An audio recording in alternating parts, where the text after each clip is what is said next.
This Torah class is brought to you by TorahAnytime.com. We're here at the Kever of the Noda Yehuda, Rabbi Yechezkel Landau. People always wonder, why is he called the Noda Yehuda? Well, his two most well-known Sfarim are Noda Yehuda. Yehuda was his father, and Slach Tzion Lenefesh Chaya. Chaya was his mother. What a beautiful token to name his Sfarim after his parents, Yehuda being his father, and Chaya being his mother. Noda Yehuda, Shal Sechuvas, one of the most classic series of Shal Sechuvas that we have, and the Tzlach are one of the great Chidushim we have on Shas. Well, the Noda Yehuda actually ordered that upon his demise, only a small tombstone be made, and that's why in the back, by the Makkah Menuchasai, you have only a very, very small tombstone. However, the Kehilah, he said for his wife you can make a much larger tombstone, and because he credited, he writes in the Hakdam, in the introduction of Shal Sechuvas Noda Yehuda, it's mentioned that during the work week, he spent the entire week in the shul. He didn't come home at night, while his wife remained at home in Galmuda, Almana, meaning Kamat, she didn't see him. So he credits his success to the Mesiras Nefesh of his wife. It's interesting to get a little of the background of the history of the Noda Yehuda. So you have in Shal Sechuvas Noda Yehuda Even Evzer Simon Pei Zayin that he writes he found in the ancient chronicles of Prague that his great-grandfather was the Rebbe Reb Heschel, and his great-uncle was the Maral of Prague. Elsewhere in Noda Yehuda, Simon Chaf Aleph, he writes, because I'm a descendant of Rashi, therefore I must endeavor to try to explain the words of Rashi in a deeper way, which is interesting, because the Noda Yehuda was a Levi, so to say that he came from Rashi, that means some way, mitzad imay, he came from Rashi. Now, I just want to take the opportunity, hopefully we'll have a chance to go to the Kever of the Shal Sechuvas Tshuva Me'ava. That's Rabbi Lezer Flackles, which was his primary disciple. Now, Rabbi Lezer Flackles points out the Noda Yehuda revisited the concept of the shiurim of Kazayas and Kabeya, and the Noda Yehuda made measurements based on thumb, and the Noda Yehuda determined that the Kazayas and the Kabeya shrunk, and therefore they need to be doubled. So the opinion of Noda Yehuda, which actually we paskin like Noda Yehuda by the Oraisa, we're choishesh, we're concerned perhaps the measurements shrunk and we need to double them. Now, Rabbi Lezer Flackles in Chela Gimel Simon Tav Zayin writes that he came to Noda Yehuda, and I point this out because the Noda Yehuda says his Rebbe was Mishichmai Ulamala Gavaya Mikala Am. Noda Yehuda was the tallest man in the generation. He was a very, very tall person, something like 7 feet tall. You know, we don't know exactly, but he's exceptional. And therefore, says Rabbi Lezer Flackles, his thumb was double the size of any other person. And that's why he determined, says Rabbi Lezer Flackles, that the shear shrunk. And says Rabbi Lezer Flackles, I went to my Rebbe, and I told him, Rebbe, maybe the reason your measurements are different is because your thumb is literally double the size of an average person's thumb.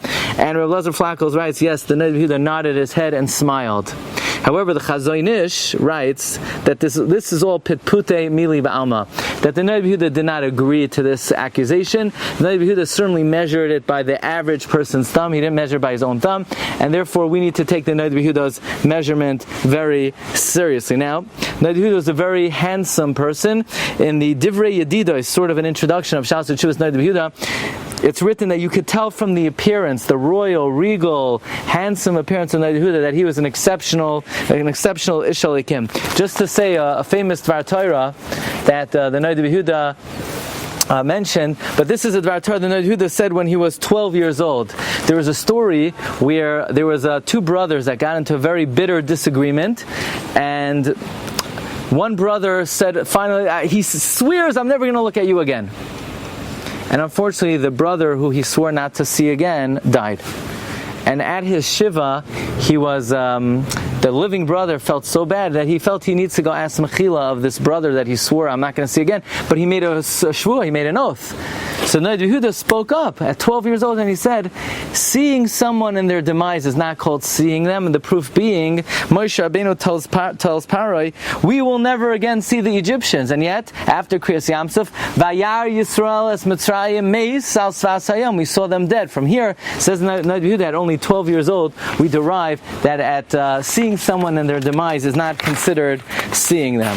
Okay, I want to point out that already when the Noda Yehuda was a very young man, he was getting very complex shilas from Gedolei Yisrael, from the Oistrovsa. Okay, this is a very important point that I would like to make, and this maybe is the great legacy of the Noda B'Yehuda. In many tshuvas we find that he was asked questions about Kabbalistic practices, to which the Noda B'Yehuda, now you have to understand the background, where the Noda B'Yehuda, the history of the times. Noda B'Yehuda is in the aftermath of the Shabtai Tzvi. You had personalities and people who were very immersed in Kabbalah, and it's almost teetering on connection still to Shabtos.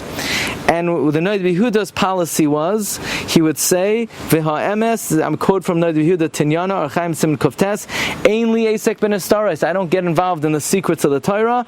Halavai she'uchal lotzeis yidei chayvasi b'talmud u'poiskim. Halavai, if I can only fulfill my obligation in the Gemara and the poiskim, hanechutzim lamaisa, which is needed for our practice. V'hem chayenu, this is our life. Uvahem nega, meaning the policy and the great focus and emphasis of Noda B'Yehuda, and really his legacy, is the critical importance of Gemara, that's our life, and that is what Judaism is based on. So in another tshuva in Tinyana, Archaim Siman Reish Aleph, the Noda B'Yehuda says, Ani ba'anyi, I in my poverty, Ani sameach bechelki chelek hanigla, I rejoice in my share in Torah, which is the hidden share, shasu poiskim ve'enli, esek ben estarois, halavai shechelek hanigla, yala biyadi, halavai, I should learn the shas and poiskim. But I will say that doesn't mean the Noda B'Yehuda was not familiar with the Kabbalistic texts. In the Divrei Yedidos of Shas, which was Noda B'Yehuda, his son brings down that in fact he learned with Reb Chaim Sanzer, and he was well versed in all the Kabbalistic texts. It's only that on an open policy level, Noda B'Yehuda held that the safer, more secure, more straight path for the Jewish people is based on Shas and Poiskim. Let me just give you an example of this, and with this we'll conclude. In the Drushe Hatzlach, Drush Yotes Ois Beis, and this is really a primary example of where you see how the Noda B'Yehuda valued the foundation of Shas and Poskim. It's well known. Mishnah Berurah brings this down. Rabbi Yonasan Eibeshitz brings down. Soon we're going to be in the Yemei Elul, and then in the Aseres Yemei Tshuva. There's a concept that the 7 days between Rosh Hashanah and Yom Kippur, on each of these days you could rectify a corresponding day of the entire year. So on Sunday Aseres Yemei Tshuva, you could fix all the Sundays of the year. On Monday Aseres Yemei Tshuva, you could fix all the Mondays, and so on and so forth. This is the great idea of the Arizal. Well, says the Drushe Hatzlach, says the Noda B'Yehuda, Rabbi Yechezkel Landau, I found proof in the Gemara to this idea. What does the Gemara say? The Gemara says, Rav Idi, Braid Rabbi Yaakov, it's a Gemara in Chagiga, Hey Amid Beis, he would go 3 months on the road, he would stay 1 day by his host, 1 day by the Rebbe, and then travel back 3 months, and they called him Bar Bei Rav Dechad Yoima. Says Rabbi Yochanan, we learn from the pasuk Va'oisi Yom Yom Yidrashu V'das Deracha Yechpatzon, that is it possible that just to learn Torah 1 day, but rather, says the Gemara, anyone who learns Torah 1 day, it's as if they've learned Torah the entire year. Well, it says in Noda B'Yehuda, this is very strong basis for the concept of the Arizal, that every day of the Aseres Yemei Tshuva you could reconcile and you could be mashlim and be mesake in the entire year. So actually you see from this Gemara that any day of the year, if you delve and you immerse yourself in Torah v'avodah, you could correct the entire year. But to the Noda B'Yehuda, even a Kabbalistic idea is only as strong as its shoresh and its foundation in Talmud Bavli. This was the great legacy of the Noda B'Yehuda. There are many practices mentioned in the Tshuvas Noda B'Yehuda, Kabbalistic practices, where Noda B'Yehuda would say, that this is not something that he partakes of. His Messiah, which he writes, goes back to his deceased Rabbeim, was based on the Gemara, Shas, U'Poiskim. So what a great zchus is it to be here at the Kever of Rabbi Yechezkel Landau, one of the all-time great Poiskim, leaders, Manhige, Klal Yisrael, Yehi Zichrei Baruch, and his Zikaron should be a Me'el Yosher for the entire Klal Yisrael. You've just experienced another Torah class brought to you by TorahAnytime.com.